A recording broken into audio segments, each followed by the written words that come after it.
You know, growing up, I had a lot of dreams. I remember growing up in Watts, looking out my window with near tears in my eyes, just thinking that there had to be more to life than what I experienced every day in school and in my neighborhood. The idea of graduating from high school and getting a minimum wage job and spending all of my money on clothes and shoes and living with my mom until I was about 35 or 40, hanging out with people on the block, reminiscing about the good old days. And when I say the good old days, I mean high school. There was something about that that wasn't appealing to me. So I started to dream. And so naturally, my dreams started off with things that were very close to me. I used to see fire trucks roll all around, and I used to think it was very cool how they put out fires. So my first dream was that I wanted to be a fireman. And I remember during the summer, I would pretend that trees were on fire. And in the middle of the summer, I'd have the water hose and just spraying trees, like it was on fire. And then I wanted to be a scientist, just wanted to create, wanted to discover something. And so I used to take myself in the backyard and dig holes thinking I was going to find the next scientific discovery. I was going to find something. And then my dreams started to elevate. I used to see people building buildings, and I wanted to be a builder.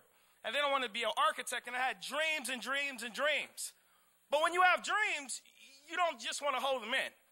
You want to tell the world about them. You want to tell everybody about what you're going to become. But that was the second when I found out that some people are not as enthusiastic in believing in my dream as I was. And that for every dream that I had, it seemed that I had 15 or 20 critics. And they were very convincing in their methods and their reasons as to why I wouldn't be successful. You have the usual people who felt that the world is run by the top 1%, and no matter what you do, it won't matter. And then you have the other people who believe that there's just so much racism in the world that no matter what you do, it won't matter because somebody's always going to hold you down. And so as a young kid, I'm taking all of this in. And I'm also looking at society, and I'm looking at the people who've had dreams for 20 or 30 years. And they're talking down to me and saying, "Youngin, I remember when I had that dream too." And these guys are sitting on a corner drinking a 40, and it made me think that is this what dreaming is about? Is that it's just a phase, that it doesn't matter? And so I started to question myself and wonder, why do we try so hard to fight in life, to achieve a dream? What's the point of putting all the studying, to go through 12 and 16 and 18 years of studying, if none of it will pay off, if it'll all be for naught? And I would just be disappointed. But all it took is for me to see one fire truck go down the road or one teacher to tell me about the potential that I had, and I'd light up like a Christmas tree. I'd be ecstatic, I'd be invigorated, and I'd be ready to chase my dreams once again. And I didn't realize it at the time, but the reason why I continue to chase my dreams, the reason why we continue to chase our dreams, in spite of known setbacks, in spite of knowing that it's going to be difficult, it's because we have a thing called an imagination. An imagination where we can see a world of pain and suffering and envision that world with peace and love. Imagination where we see a society full of racial injustice, and we can envision a society of racial harmony. It was imagination that led a young senator from Chicago to believe that he could preside over a nation that once would have considered him 3/5 of a human being. It was imagination that led a young preacher from Georgia to believe in his dream that he could see a society that was racially equal in the midst of a society that was racially unjust. These imaginations, these dreams that we have, they tug at our hearts, and they're powerful, and they pierce us, and they take us to places that we've never experienced, and they keep us invigorated. And when we look back at our life, our current reality, we look at all the troubles that we go through, and we look at all the things that disappoint us, we're not satisfied. We're not satisfied because the things that we're envisioning just make life seem so exciting that once we look back at our current reality, there's just no connection. So the reason why we fight, The reason why we continue to dream, even when we know that there will be obstacles, even when we know there's a small percentage of achieving our dream. The reason why the young men went into the Army and went into the Air Force and joined the Air Force, thinking that they could one day, achieve what their white counterparts could, it's because that dream superseded anything that they could have imagined right there. And everything that they looked at that point just seemed empty and hollow. Life just, without achieving your dream, life just seemed worthless. Life just didn't seem wanting to live without pursuing your dream. So if pursuing a dream or living a life without a dream is empty and dull, then so too is dreaming without any forward progression. Because make no mistake about it, dreaming is great. Imagination has the ability to push you to limits and push you to discover and achieve things that you never would have thought possible. But if you just keep dreaming without progression, imagination becomes simply a fairy tale. Imagination becomes something that is childish and looked down upon. And so the question that we're all dealing with here today is, what does it take to achieve a dream? Because we know from what we've seen in society and throughout history that the people who achieve their dreams are not stuck to one particular class. There are people who are born with everything you could imagine in this world and wallow in misery for the rest of their life. And there are some people in this world who have been deprived of everything, but yet achieve their dreams like nobody has ever seen.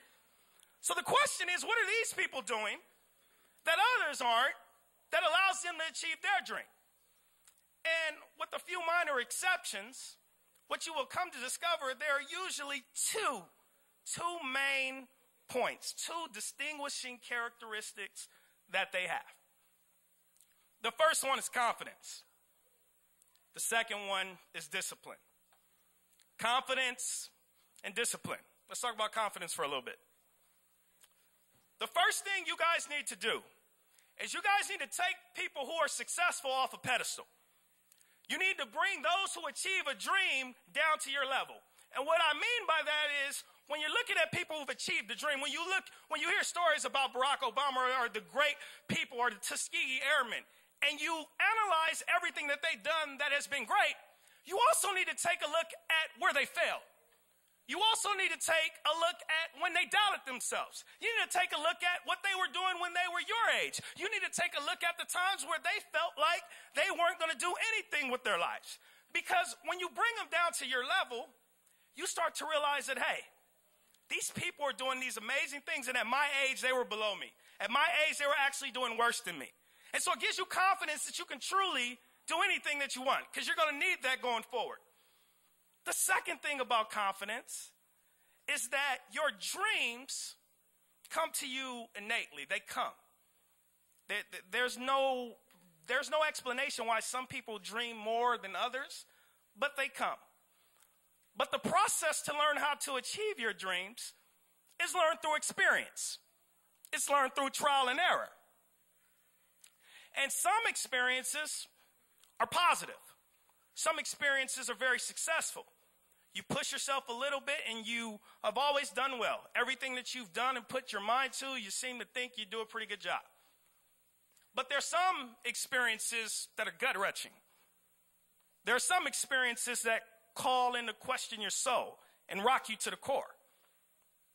And the key is to make sure that in all of these experiences, you have enough positive experiences so that when failure rears its head, when you witness a setback, you don't lose your composure. You don't give up on the mission. You don't confuse a temporary battle loss for losing the war. You don't lose sight. So each and every day, you guys need to be challenging yourself to the limits. You guys need to be pushing yourself to discover the deepest depths that you can as soon as possible, as quick as possible, as much as possible. Because there's going to come a time when you're going to witness something and you're going to fail and it's going to shake you to your core. The reason why most people fail is not because they don't have the ability. They fail because they quit too soon. They fail because they felt like it wasn't worth it. And so this life, everything that you're doing right now, you need to be, like you guys are getting merit badges, what have you. You need to build up as much as you can so you can withstand. And so that when you witness adversity and you witness failure, you can laugh at it and it won't shake you. And you can laugh and say, I've been tested before. I've been tested before. And you know what? Usually when I fail, I just reassess. And when I reassess, I usually come back roaring with a rage that nobody's ever seen. So when I witness a temporary setback, I'm not going to give up. I'm not going to quit. Yes, I'm disappointed, but I'm going to go back to the drawing boards because I know how this story usually ends. When I go back and I reassess what I did wrong, I usually come out on top. The second thing that we talked about is discipline. It's very simple. Life's principles are typically very simple, but difficult to master.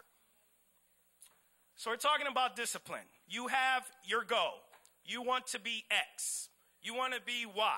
You want to be a lawyer. You want to be a firefighter. You want to be a movie star, whatever you want to be. And there are only 3 possible actions that you can take in life. The first one is you can do an action that supports your goal. The second thing is you can do an action that is neutral to your goal. And the third thing is you can do an action that will negatively affect your goal. And you move forward in life accordingly. So if you guys want to say you guys want to be a lawyer, you guys want to be acting, how much are you questioning yourself? How much research are you doing right now? What are you doing to advance your idea? What are you doing to advance yourself? This discipline thing is very difficult, and it sounds very easy. That's why every single day, every chance you get, every moment you get, you need to work on defeating yourself. You need to be able to deny yourself. So if there's anybody in here who's not a morning person, you need to get up at 5 a.m. for the next 30 days just to show yourself you can do it. Just to show yourself that you can do whatever you want. Because there's going to come a time when you have a dream and you're going to have to stay up a couple of nights and you're going to need the will to go through it. There's going to be times where you're going to need strength. And so you need to work now. You can develop strength from anything. Anybody got a favorite little candy bar they like? Who likes Snickers in here? Who likes Snickers? All right, this is what y'all need to do. You guys need to walk around with a Snickers bar for a whole week, but don't eat it. And then the next week, you need to take a bite of it and then put it down and leave it around for the rest of the day.